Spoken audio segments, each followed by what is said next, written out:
Hello friends, welcome back to Pooja Gowda designs. ಹೋದ ವಿಡಿಯೋದಲ್ಲಿ ನಾನು 40 ಸೈಜ್ ಬ್ಲೌಸ್ನ ಯಾವ ಥರ ಕಟ್ ಮಾಡ್ಕೋಬೇಕು ಅಂತ ತಿಳಿಸ್ಕೊಟ್ಟಿದ್ದೀನಿ. ಈ ವಿಡಿಯೋದಲ್ಲಿ ನಾನು ಆ ಬ್ಲೌಸ್ ಸ್ಟಿಚಿಂಗ್ನ ಮಿಷಿನಲ್ಲಿ ತೋರಿಸ್ಕೊಡ್ತೀನಿ. ಪ್ಲೀಸ್ ವಿಡಿಯೋನ ಕೊನೆವರೆಗೂ ನೋಡಿ. ಈ ವಿಡಿಯೋ ನಿಮ್ಗೆ ಇಷ್ಟ ಆಗುತ್ತೆ ಅಂತ ಅನ್ಕೊಂಡಿದ್ದೀನಿ. ಇಲ್ಲಿ ಮೊದಲಿಗೆ ನಾನು ಸ್ಲೀವ್ನ ಸ್ಟಿಚ್ ಮಾಡೋಕೆ ಅಂತ ಬ್ಲೌಸ್ ಪೀಸ್ನ ಸೀದಾ ಇಟ್ಕೊಂಡಿದ್ದೀನಿ. ಇದ್ರ ಮೇಲೆ ಲೈನಿಂಗ್ನ ಇಟ್ಕೊಂಡು ಬಾಟಮ್ ಹತ್ರ 1/2 ಇಂಚ್ ಬಿಟ್ಟು ಸ್ಟಿಚ್ ಮಾಡ್ಕೋತೀನಿ.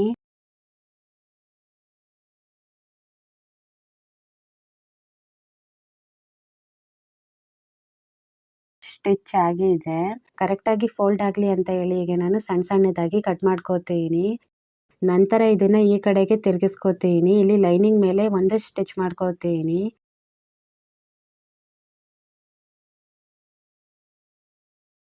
ಸ್ಟಿಚ್ ಆಗಿದೆ. ಈ ತರ ಸ್ಟಿಚ್ ಮಾಡ್ಕೊಂಡ್ರೆ ಪಲ್ಟೈಸ್ಕೊಂಡಾಗ ಕರೆಕ್ಟಾಗಿ ಫೋಲ್ಡ್ ಆಗುತ್ತೆ. ನಂತರ ಇದನ್ನ ಪಲ್ಟೈಸ್ಕೊಂಡು ಲೈನಿಂಗ್ ಮತ್ತೆ ಮೇನ್ ಫ್ಯಾಬ್ರಿಕ್ ಎರಡನ್ನು ಅಟ್ಯಾಚ್ ಮಾಡ್ಕೋತೀನಿ.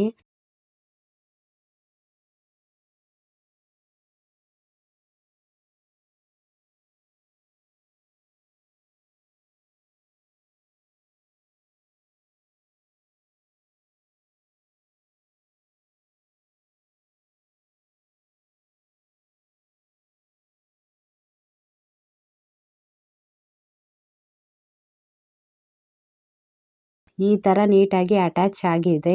ಇದೇ ತರ ಇಲ್ಲಿ ಇನ್ನೊಂದು ಸೈಡ್ ಸ್ಲೀವ್ನ ಕೂಡ ಸ್ಟಿಚ್ ಮಾಡ್ಕೊಂಡಿದ್ದೀನಿ. ಇಲ್ಲಿ ಬ್ಯಾಕ್ ಪಾರ್ಟ್ನ ಸ್ಟಿಚ್ ಮಾಡೋಕೆ ಅಂತ ಬ್ಲೌಸ್ ಪೀಸ್ನ ಇಟ್ಕೊಂಡಿದ್ದೀನಿ. ಇದಕ್ಕೆ ಕಟ್ ಆಗಿರೋ ಬಾರ್ಡರ್ ಡಿಸೈನ್ನ ಕೂಡ ಇಟ್ಕೊಂಡಿದ್ದೀನಿ. ಇಲ್ಲಿ ಮೊದಲಿಗೆ ನಾನು ಬಾರ್ಡರ್ ಡಿಸೈನ್ನ ಹೀಗೆ ಮೇಲ್ಗಡೆ ಫೋಲ್ಡ್ ಮಾಡಿ ಸ್ಟಿಚ್ ಮಾಡ್ಕೋತೀನಿ. ಇಲ್ಲಿ ಬಾರ್ಡರ್ ಮಾತ್ರ ಕಾಣಿಸ್ಬೇಕು. ಬಾರ್ಡರ್ ಬಿಟ್ಟು ಬೇರೆ ಡಿಸೈನ್ ಒಳಗಡೆ ಹೋಗೋ ತರ ಫೋಲ್ಡ್ ಮಾಡಿ ಸ್ಟಿಚ್ ಮಾಡ್ಕೋತೀನಿ. ಈ ತರ ಸ್ಟಿಚ್ ಆಗಿದೆ. ನಂತರ ಈ ಬಾರ್ಡರ್ ಬ್ಲೌಸ್ ಮೇಲೆ ಇಟ್ಕೊಂಡು ಅಟ್ಯಾಚ್ ಮಾಡ್ಕೋತೀನಿ. ಈ ಕೆಳಗಡೆ ಬಾರ್ಡರ್ ಬಂದು ಲೈನಿಂಗ್ ಸ್ಟಿಚ್ ಮಾಡಿದಾಗ ಹೋಗುತ್ತೆ.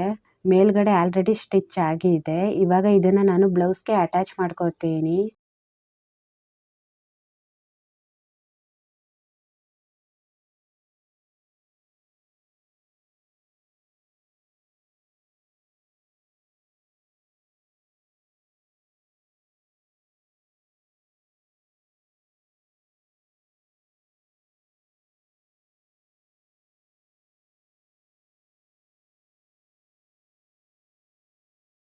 ಅಟ್ಯಾಚ್ ಆಗಿದೆ. ನಂತರ ಇದ್ರ ಮೇಲೆ ಲೈನಿಂಗ್ ನ ಇಟ್ಕೊಂಡು ಪಿನ್ ಹಾಕಿ ಸೆಕ್ಯೂರ್ ಮಾಡ್ಕೋತೀನಿ.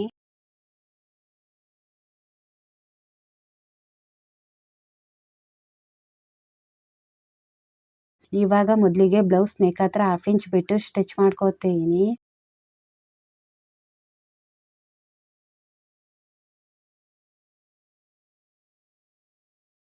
ಸ್ಟಿಚ್ ಆಗಿದೆ.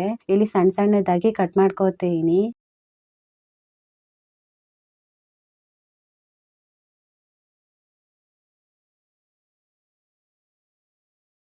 ಕಟ್ ಆಗಿದೆ.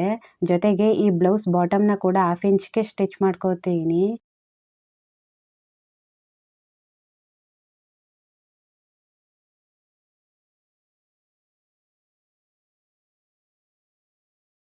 ಸ್ಟಿಚ್ ಆಗಿದೆ. ಇಲ್ಲೂ ಅಷ್ಟೇ ಕರೆಕ್ಟಾಗಿ ಫೋಲ್ಡ್ ಆಗಲಿ ಅಂತ ಸಣ್ಣ ಸಣ್ಣದಾಗಿ ಕಟ್ ಮಾಡ್ಕೋತೀನಿ. ಕಟ್ ಆಗಿದೆ. ಇವಾಗ ಇದನ್ನ ಪಲ್ಟಾಯಿಸ್ಕೋತೀನಿ. ಇವಾಗ ನೆಕ್ಕಿಂದ ಹಿಡಿದು ಲೈನಿಂಗ್ ಮತ್ತೆ ಬ್ಲೌಸ್ ಪೀಸ್ನ ಅಟ್ಯಾಚ್ ಮಾಡ್ಕೋತೀನಿ.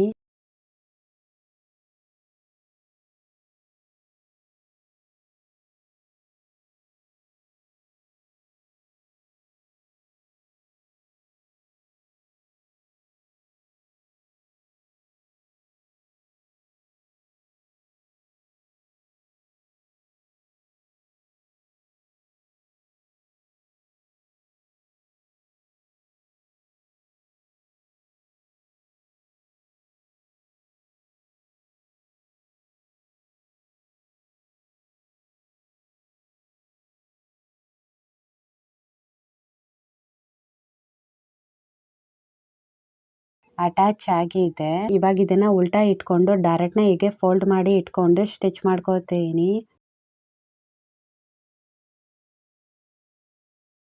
ಸ್ಟಿಚ್ ಆಗಿದೆ. ಇದೇ ತರ ಈ ಕಡೆ ಡೈರೆಕ್ಟ್ನ ಕೂಡ ಫೋಲ್ಡ್ ಮಾಡಿ ಸ್ಟಿಚ್ ಮಾಡ್ಕೋತೀನಿ. ಈ ತರ ಬ್ಲೌಸ್ ಬ್ಯಾಕ್ ಪಾರ್ಟ್ ನ ಸ್ಟಿಚ್ ಮಾಡ್ಕೊಂಡಿದ್ದೀನಿ. ಇಲ್ಲಿ ಈ ತರ ಬಾರ್ಡರ್ ಬಂದು ನೀಟಾಗಿ ಅಟ್ಯಾಚ್ ಆಗಿದೆ. ನಂತರ ಇಲ್ಲಿ ಫ್ರಂಟ್ ಪಾರ್ಟ್ ನ ಸ್ಟಿಚ್ ಮಾಡೋಕೆ ಅಂತ ಬ್ಲೌಸ್ ಪೀಸ್ ನ ಇಟ್ಕೊಂಡಿದ್ದೀನಿ. ನಂತರ ಇದ್ರ ಮೇಲೆ ಲೈನಿಂಗ್ ಮಾರ್ಕಿಗೆ ಒಳಗಡೆ ಹೋಗಿರ್ಬೇಕು. ಈ ತರ ನೋಡ್ಕೊಂಡು ಲೈನಿಂಗ್ ಪೀಸ್ ನ ಕೂಡ ಇಟ್ಕೋತೀನಿ. ಇವಾಗ ನೆಕ್ ಹತ್ರ 1/2 ಇಂಚ್ ಬಿಟ್ಟು ಸ್ಟಿಚ್ ಮಾಡ್ಕೋತೀನಿ.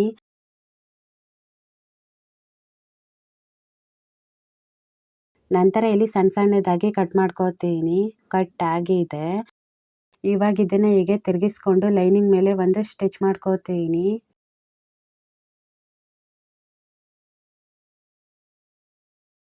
ಸ್ಟಿಚ್ ಆಗಿದೆ.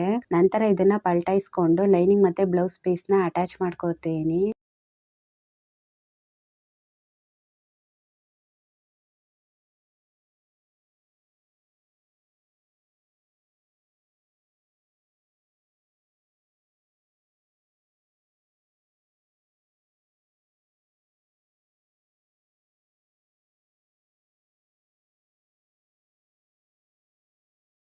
ಅಟ್ಯಾಚ್ ಆಗಿದೆ. ಈ ಕಡೆ ಫ್ರಂಟ್ ಪಾರ್ಟ್ ನ ಕೂಡ ಸೇಮ್ ಇದೇ ತರ ಸ್ಟಿಚ್ ಮಾಡ್ಕೊಂಡಿದ್ದೀನಿ. ನಂತರ ಈ ಎಲ್ಲಾ ಡಾಟ್ ನ ಹೀಗೆ ಫೋಲ್ಡ್ ಮಾಡಿ ಸ್ಟಿಚ್ ಮಾಡ್ಕೋತೀನಿ. ಈ ತರ ಕರೆಕ್ಟ್ ಆಗಿ ಡಾಟ್ ಲೈನ್ ಮೇಲೆ ಫೋಲ್ಡ್ ಮಾಡಿ ಸ್ಟಿಚ್ ಮಾಡ್ಕೋತೀನಿ. ಹೀಗೆ ಡಾಟ್ ನ ಸ್ಟಿಚ್ ಮಾಡ್ಕೊಂಡಿದ್ದೀನಿ. ಇದೇ ತರ ಈ ಎಲ್ಲಾ ಡಾಟ್ ನ ಫೋಲ್ಡ್ ಮಾಡಿ ಸ್ಟಿಚ್ ಮಾಡ್ಕೋತೀನಿ.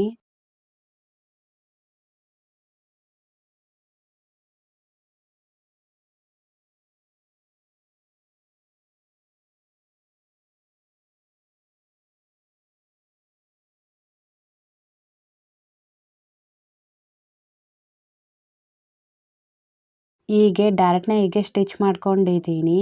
ಇದು ಫ್ರಂಟ್ ಪಾರ್ಟ್ ಆಗಿದೆ. ಈ ಡಾಟ್ ನ ಉಲ್ಟಾ ಸೈಡ್ ಇಂದ ನೋಡಿದಾಗ ಈ ತರ ಸ್ಟಿಚ್ ಆಗಿದೆ.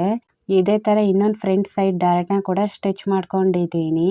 ಇಲ್ಲೂ ಅಷ್ಟೇ ಈ ಎಲ್ಲಾ ಡಾಟ್ ನ ಅಷ್ಟೇ ಕರೆಕ್ಟ್ ಆಗಿ ಫೋಲ್ಡ್ ಮಾಡಿ ಸ್ಟಿಚ್ ಮಾಡ್ಕೋತೀನಿ.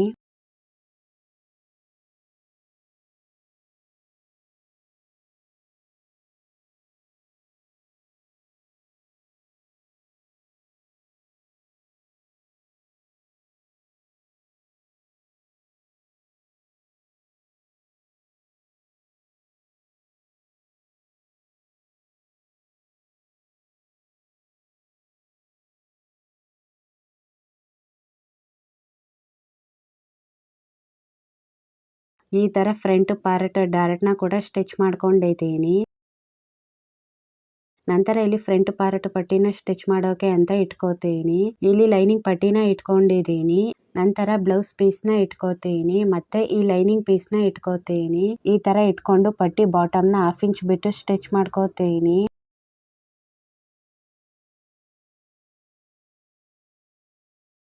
ಇಲ್ಲಿ ಎರಡು ಫ್ರಂಟ್ ಸೈಡ್ ಪಟ್ಟಿನೂ ಒಟ್ಟಿಗೆನೆ ಸ್ಟಿಚ್ ಮಾಡ್ಕೋತಿದ್ದೀನಿ. ಸ್ಟಿಚ್ ಆಗಿದೆ. ಇವಾಗ ಇದನ್ನ ಈ ಕಡೆಗೆ ತಿರ್ಗಿಸ್ಕೋತೀನಿ. ಬ್ಲೌಸ್ ಪೀಸ್ ಇರೋ ಕಡೆ 2 ಪೀಸ್ ಇದೆ. ಇನ್ನೊಂದ್ ಕಡೆ ಬಂದು ಲೈನಿಂಗ್ ಮಾತ್ರ ಇದೆ. ಈ ಲೈನಿಂಗ್ ಮೇಲೆ ಒಂದು ಸ್ಟಿಚ್ ಮಾಡ್ಕೋತೀನಿ.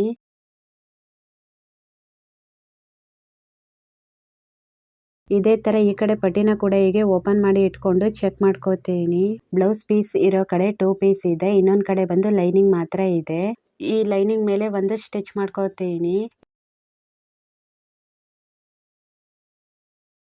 ಈ ತರ ಈ ಎರಡು ಪಟ್ಟಿನ ಸ್ಟಿಚ್ ಮಾಡ್ಕೊಂಡಿದ್ದೀನಿ. ನಂತರ ಫ್ರಂಟ್ ಪಟ್ಟಿನ ಇಟ್ಕೋತೀನಿ. ಈ ತರ ಸರಿ ಬರೋ ಹಾಗೆ ನೋಡ್ಕೊಂಡು ಈ ಫ್ರಂಟ್ ಪಟ್ಟಿನ ಹೀಗೆ ಉಲ್ಟಾ ಇಟ್ಕೊಂಡು ಸ್ಟಿಚ್ ಮಾಡ್ಕೋಬೇಕಾಗತ್ತೆ. ಈ ಪಟ್ಟಿಗೂ ಅಷ್ಟೇ ಸೇಮ್ ಇದೇ ತರ ಫ್ರಂಟ್ ಪಾರ್ಟ್ಗೆ ಫ್ರಂಟ್ ಪಟ್ಟಿನ ಹೀಗೆ ಉಲ್ಟಾ ಇಟ್ಕೊಂಡು ಅಟ್ಯಾಚ್ ಮಾಡ್ಕೋತೀನಿ.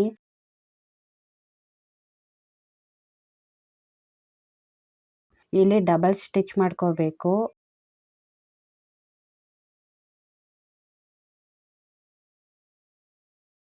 ಅಟ್ಯಾಚ್ ಆಗಿದೆ. ಇವಾಗ ಇದನ್ನ ಓಪನ್ ಮಾಡಿ ನೋಡಿದಾಗ ಈ ತರ ಕಾಣುತ್ತೆ. ನಂತರ ಇದನ್ನ ಫೋಲ್ಡ್ ಮಾಡ್ಕೋತೀನಿ. ಈ ಲೈನಿಂಗ್ಗೆ ಟಚ್ ಆಗಬಾರ್ದು. ಈ ಲೈನಿಂಗ್ ಒಳಗಡೆ ಬರೋ ಹಾಗೆ ಫೋಲ್ಡ್ ಮಾಡ್ಕೋತೀನಿ. ಈ ತರ ಫೋಲ್ಡ್ ಮಾಡಿದಾಗ ಈ 1/2 ಇಂಚ್ ಸ್ಟಿಚಿಂಗ್ ಬರುತ್ತೆ. ಇದನ್ನ ಈ ಲೈನಿಂಗ್ ಬಾಟಮ್ ಮೇಲಿಟ್ಟು ಸ್ಟಿಚ್ ಮಾಡ್ಕೋತೀನಿ. ಇಲ್ಲೂ ಅಷ್ಟೇ ಡಬಲ್ ಫೋಲ್ಡ್ ಮಾಡ್ಕೋತೀನಿ.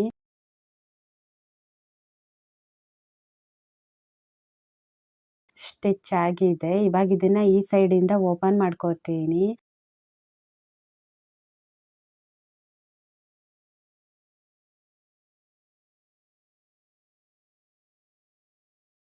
ಓಪನ್ ಆದಾಗ ಈ ತರ ಕಾಣುತ್ತೆ. ಇದೇ ತರ ಇನ್ನೊಂದು ಸೈಡ್ ಫ್ರಂಟ್ ಪಾರ್ಟ್ನ ಕೂಡ ಸ್ಟಿಚ್ ಮಾಡ್ಕೋತೀನಿ.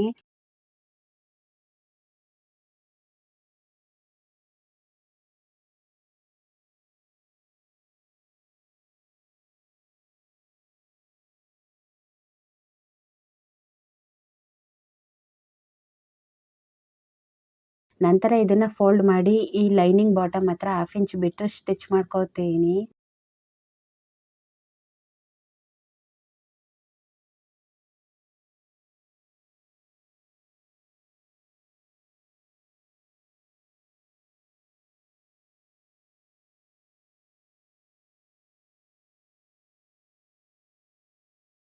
ಸ್ಟಿಚ್ ಆಗಿದೆ. ಇವಾಗ ಇದನ್ನ ಸೈಡ್ ಓಪನ್ ಇಂದ ಓಪನ್ ಮಾಡ್ಕೋತೀನಿ.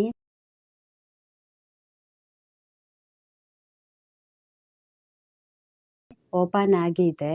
ಈ ಎಕ್ಸ್ಟ್ರಾ ಪಟ್ಟಿನ ಕಟ್ ಮಾಡ್ಕೋತೀನಿ. ಇಲ್ಲೂ ಅಷ್ಟೇ ನೀಟಾಗಿ ಫ್ರಂಟ್ ಪಾರ್ಟ್ ಸ್ಟಿಚ್ ಆಗಿದೆ.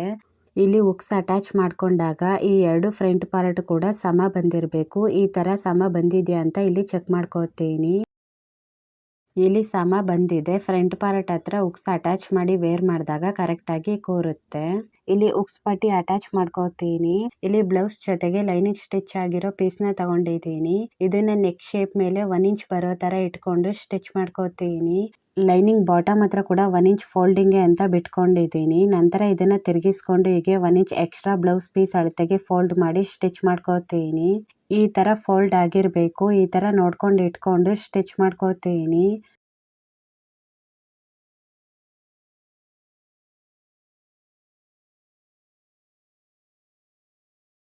ನಂತರ ಈ ಎಡದ್ನ ಡಬಲ್ ಫೋಲ್ಡ್ ಮಾಡಿ ಹೀಗೆ ಇಟ್ಕೊಂಡು ಸ್ಟಿಚ್ ಮಾಡ್ಕೋತೀನಿ.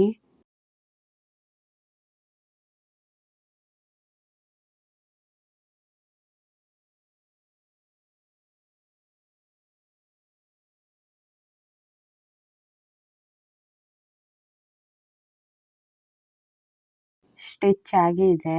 ಈ ಪಟ್ಟಿ ಸೆಂಟರ್ಗೆ ಕೂಡ ಒಂದು ಸ್ಟಿಚ್ ಮಾಡ್ಕೋತೀನಿ.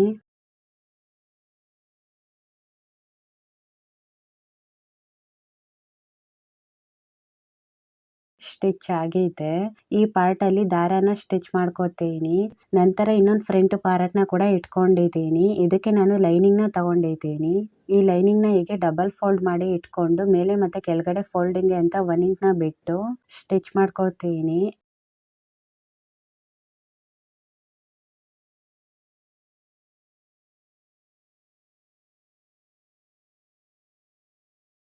ಸ್ಟಿಚ್ ಆಗಿದೆ. ಈ ಲೈನಿಂಗ್ ನ ನಾನು ಈ ಕಡೆ ತಿರುಗಿಸ್ಕೊಂಡು ಇದ್ರ ಮೇಲೆ ಇನ್ನೊಂದು ಸ್ಟಿಚ್ ಮಾಡ್ಕೋತೀನಿ.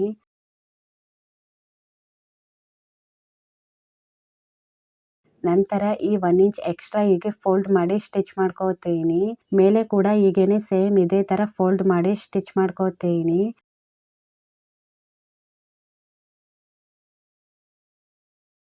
ನಂತರ ಈ ಎಡದ್ನ ಹೀಗೆ ಡಬಲ್ ಫೋಲ್ಡ್ ಮಾಡಿ ಇಟ್ಕೊಂಡು ಸ್ಟಿಚ್ ಮಾಡ್ಕೋತೀನಿ. ಇಲ್ಲಿ ಲೈನಿಂಗ್ ಪೂರ್ತಿಯಾಗಿ ಒಳಗಡೆ ಬಂದಿರಬೇಕು. ಬ್ಲೌಸ್ ಪೀಸ್ ಮಾತ್ರ ಹೊರಗಡೆ ಕಾಣಿಸ್ಬೇಕು.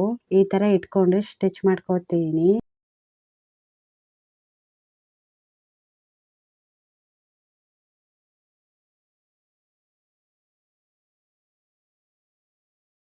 ಸ್ಟಿಚ್ ಆಗಿದೆ. ನಂತರ ಈ ಹುಕ್ಸ್ ಪಟ್ಟಿ ಸರಿ ಬಂದಿದೆಯಾ ಅಂತ ಚೆಕ್ ಮಾಡ್ಕೋತೀನಿ. ಸರಿ ಬಂದಿದೆ. ಈ ತರ ಸ್ಟಿಚ್ ಮಾಡ್ಕೊಳ್ಳುವಾಗ ಕರೆಕ್ಟ್ ಆಗಿ ಬಂದಿರಬೇಕು. ಇವಾಗ ಬ್ಲೌಸ್ ಬ್ಯಾಕ್ ಪಾರ್ಟ್ ನ ಉಲ್ಟಾ ಇಟ್ಕೊಂಡು ಶೋಲ್ಡರ್ ನ ಸ್ಟಿಚ್ ಮಾಡ್ಕೋತೀನಿ.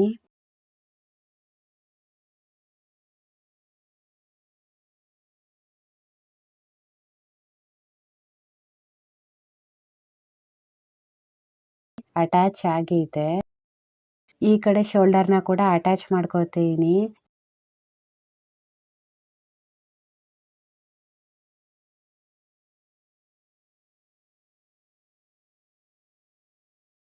ಇಲ್ಲಿ ಶೋಲ್ಡರ್ ನೀಟಾಗಿ ಅಟ್ಯಾಚ್ ಆಗಿದೆ.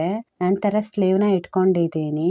ಇಲ್ಲಿ ಫ್ರಂಟ್ ಸೈಡ್ ಬರೋ ಹಾಗೆ ಬ್ಯಾಕ್ ಸೈಡ್ ಬರೋ ಹಾಗೆ ಇಟ್ಕೊಂಡಿದ್ದೀನಿ. ಈ ಸ್ಲೀವ್ ನ ಉಲ್ಟಾ ಇಟ್ಕೊಂಡು ಅಟ್ಯಾಚ್ ಮಾಡ್ಕೋತೀನಿ.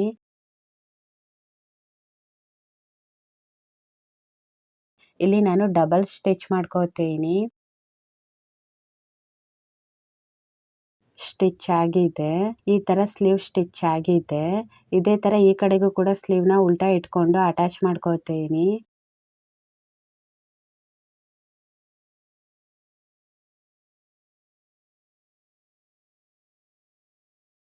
ಇಲ್ಲೂ ಅಷ್ಟೇ ಡಬಲ್ ಸ್ಟಿಚ್ ಮಾಡ್ಕೋತೀನಿ. ಈ ಸ್ಲೀವ್ ನೀಟಾಗಿ ಸ್ಟಿಚ್ ಆಗಿದೆ. ಜೊತೆಗೆ ಸೈಡ್ ನ ಕೂಡ ಮಾರ್ಕ್ ಮಾಡ್ಕೊಂಡಿದ್ದೀನಿ. ಇವಾಗ ಇದನ್ನ ಹೀಗೆ ಇಟ್ಕೊಂಡು ಸ್ಟ್ರೈಟ್ ಆಗಿ ಸ್ಟಿಚ್ ಮಾಡ್ಕೋತೀನಿ.